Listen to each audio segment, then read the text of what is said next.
What is going on, everybody? WeedleTwineedle here, and we are back again with another Sun and Moon Wi-Fi battle, and this one's going to be against Callie, a person I battle off my Discord server. So if you guys are interested in a Sun and Moon Wi-Fi battle, enter a Discord chat room and a place to hang out and find Wi-Fi battles, definitely check out my Discord server. A link will be in the description.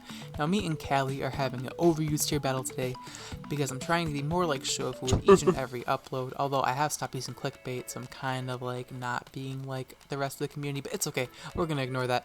My opponent's team looks pretty threatening. Looks like she has a Roar offense, like that PU battle I posted, with Charizard. It could be Charizard Y. It looks like Charizard Y because she has Zygarde. And I'm using a pretty fun team. I have some pretty powerful Pokemon on there because it's overused, and I wanted to use some more powerful Pokemon for a change because I don't know. I didn't want to give my opponent the freeze W in case she was reasonably skilled. So I decided to, with my Mega Manectric, anticipating the Greninja to lead off or anything else, but Ninetales works too, as I should be able to Mega Evolve with Manectric and actually just go for Volt Switch or whatever I want to go for, because like I said, Mega Manectric is very nice. It outspeeds everything on our team because of the Mega Manectric buff, or just the Mega Evolution buff that happened in this generation. Mega Manectric gets its speed set, the turn of Mega Evolving, so it can just outspeed and go straight for the overheat here. And Ninetales just drops. My opponent must have thought that I had Flamethrower and that she could live, but no, I have Overheat, so the little Ninetales is unable to set up the Aurora Veil, which definitely works for me, as Aurora Veil is such a pain in the ass to deal with. But now my opponent is going to bring in the Zygarde here. I would have definitely pivoted into Zygarde first. On the first turn, that was kind of risky staying in, but I mean, I can't really knock my opponent's plays. Now I'm gonna bring in my Ferrothorn here, as it's my only ground resist on this team, as 1000 Arrow Zygarde. That is a lot of damage. It leads me to believe it's Choice Banded or Life Orb, but it doesn't take Life Orb recoil, so I'm thinking it's Choice Banded, but I'm too lazy to damage calc it, and I just think it's Choice Banded because that's like the most common Zygarde set, because 1000 Arrows literally hits everything besides Tangrowth. But it like literally hits everything. It's kind of crazy, but Zygarde definitely needed that buff in Gen 7 because it was literally like useless, and I'm surprised it even got banned to Borderline in freaking Gen 6. In all honesty, it should have been allowed on UU because of how bad it was, but maybe I'm getting the Sun and Moon UU and the Gen 6 UU like power creep mixed up.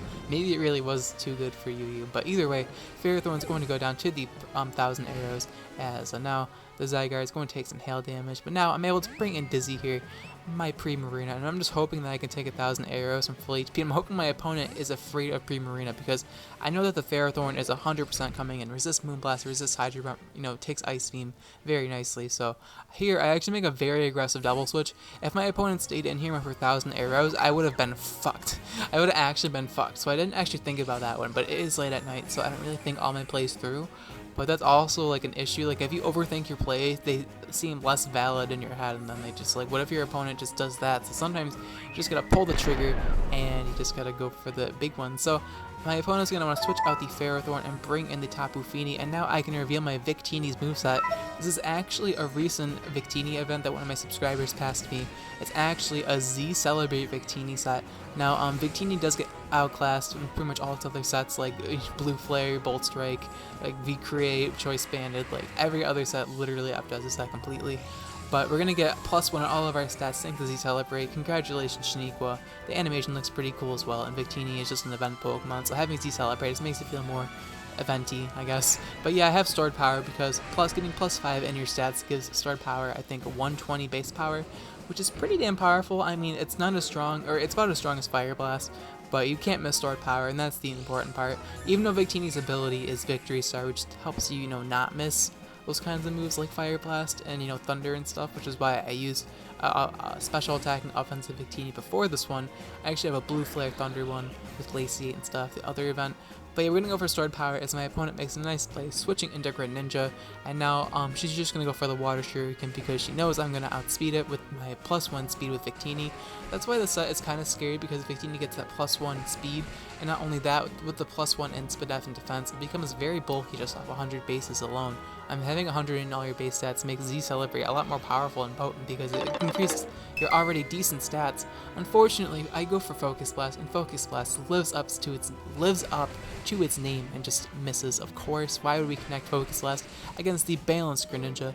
At the very least, it is Ash-Greninja, so it means going for Water Shuriken instead of going for the Hydro Pump or Dark Pulse because, you know, I outspeed it.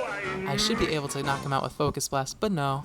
No. We just landed to the side. Of course, why would we hit Focus Blast? Why would we use the Celebrate Victini to its fullest potential with Victory Star having 77% accuracy? Why would we hit that when we could just miss? I don't understand whatsoever. So Water Shuriken, we have to bring in Pre-Marina here to avoid the Ash-Greninja from getting the evolved form and becoming a really big threat. So the Ash-Greninja does have the Life Orb, which is helping me wear it down. Honestly, I don't think Life Orb on Ash-Greninja is that good. You should definitely run Choice Specs or like something else because I don't know. I feel like having your Ash-Greninja get worn down by Life Orb is kind of counterproductive because it gets a really big speed and special attack boost. So it being worn down by Life Orb is really annoying when you want to use it to like literally like slowly weaken the opponent's team. But yeah, now I'm going to bring in Victini here on the double switch into Ferrothorn. Pretty risky once again, but I figured my opponent would make that kind of play. And now I can just go straight for Fire Blast here and hopefully just knock out this Ferrothorn. But yeah, my opponent switches out into Greninja. I guess it was pretty obvious. Should have just went for Focus Blast in all reality, but I wanted to play it safe in case my opponent wanted to go off the Fire Mist. But no, we actually connect Fire Blast and does do a really big chunk to Greninja. And I'm not trying to give that Greninja a free Ash form, so I'm actually going to switch into Pre-Marina once again, expecting the Water Shuriken or Hydro Pump or something. But yeah, my opponent's going to go for Dark Pulse, and Pre-Marina just face tanks it because Pre-Marina has very high SPDF, and Greninja is getting very low on health thanks to Life Orb, which is why I think Specs Ash-Greninja is a lot better, so your Greninja just doesn't get slowly worn down by pivots and stuff, and you can just keep hammering away at Pokemon and use your prediction skills to make up for the lack of Life Orb. But yeah, I'm gonna bring a Victini here. I'm expecting my opponent to want to switch out into Ferrothorn, but she predicts me to bring in Victini, expecting Ferrothorn, and knocks me out with Dark Pulse. Very nice play, and now she gets the Ash-Greninja form. A little bit too late though because she really only has one hit left in her unless I'm calculating Life Orb incorrectly. Life Orb I think is 1/8 of your health. So it looks like Greninja's going to die from the next one, but it also looks like I could live at 1 HP, so I'm honestly not too sure. I'm going to bring a Pre-Marina anyway, because I know unless it carries Gunk Shot, and Ash-Greninja can't get Gunk Shot at this point. Maybe an Ultra Sun and Ultra Moon, it'll get Gunk Shot, and that'd be really annoying because it'd make it really strong in the physical side, but I'm going to go straight for Scald here just to play it safe, because I can't really punish the Ferrothorn switching anymore. I still have Mega Manectric with Overheat, but it's really not going to save me from the freaking... it's not going to save me. It'll give me the kill, but then Zygarde can come in, or like something else can come in and set up on me, and it's just not the best position for me to be in. So go for Scald, don't get the burn unfortunately, so the Ferrothorn's leftovers are still going to remain intact. And I'm not going to try and take a power up, so I'm actually going to switch into my Manectric anyways, just because I know I could take any one attack from Ferrothorn in general, and unless it goes for like power up crit, I should live it. But my opponent decides to get the mid-game Stealth Rocks up because having just constant damage on the opposing team is very handy to have in all situations. So getting up Stealth Rocks at any point in the game besides maybe late game is always a good idea. The earlier on you get the entry hazards, the better off you are. And now my opponent's going to bring a Tapu Fini here.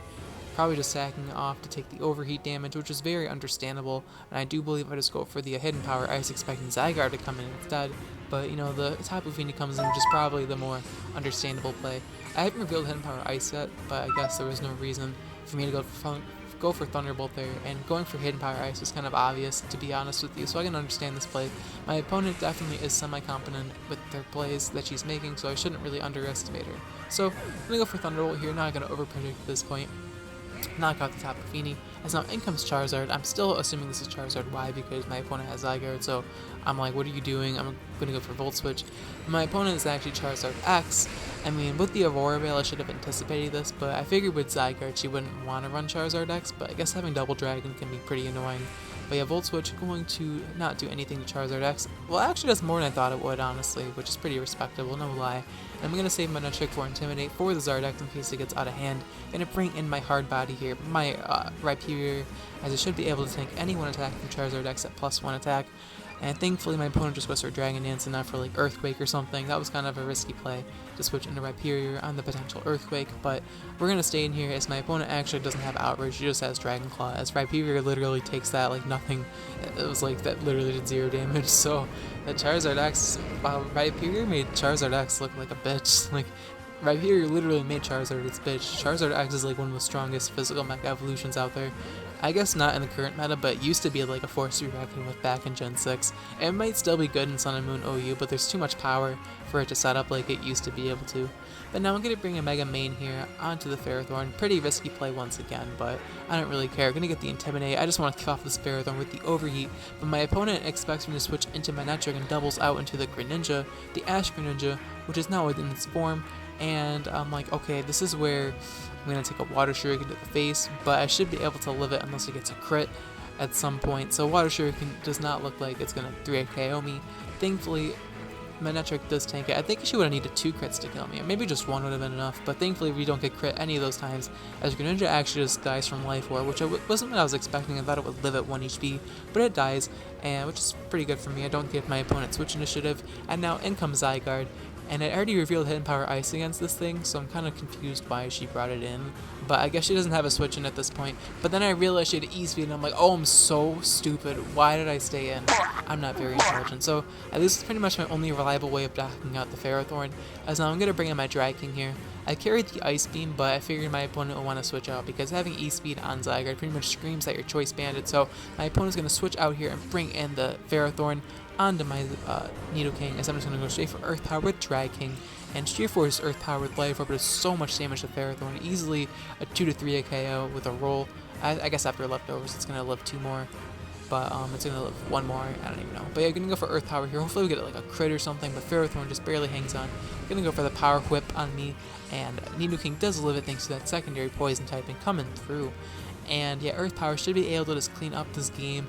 I do have Ice Beam for the Zygarde, so should be in the clear to win. Earth Power gonna knock out the Ferrothorn, as I'm actually gonna get a useless crit there instead of getting it initially, of course, as now my opponent's gonna bring out the Zygarde. It's our last mon, so I know she probably has to go for 1,000 arrows, so I can just go for Earth Power pretty freely here.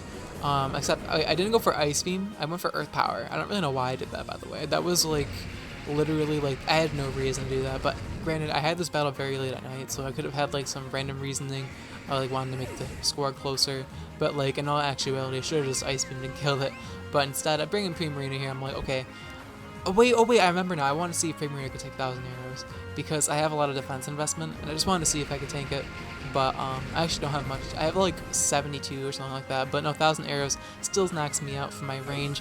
And I was like, oh, I guess that kind of blows. But yeah, all I have left is Rhyperior, and Rhyperior should die to 1,000 arrows at this range of health, so I kind of choked on Big Wiener there. I choked on some Stealth Cocks, and it happens. But yeah, my opponent's gonna knock me out with 1,000 arrows, except we have the Shuck Berry, because who needs a ground resist on your team when you have a freaking Shuck Berry Rhyperior? So 1,000 arrows literally get swallowed alive by this Rhyperior, and now we can just retaliate with the Ice Punch, and we're going to knock out the Zygarde. So thankfully, we were able to deal with the big threat in the end, and yeah, we're able to beat Callie with the 1-0 victory. I guess technically it was a 3-0 victory if I didn't like throw away the game, kinda, just to make it closer. But I hope you guys did enjoy this Wi-Fi battle, as it was still pretty close, and it was pretty intense considering the kind of plays both me and my opponent made in the battle, so I figured it was definitely worth uploading. If you guys did enjoy the Wi-Fi battle and want to support the channel, please be sure to leave a like on the video, as it's the best way to show your support towards the YouTube channel and help it grow, and I really appreciate it.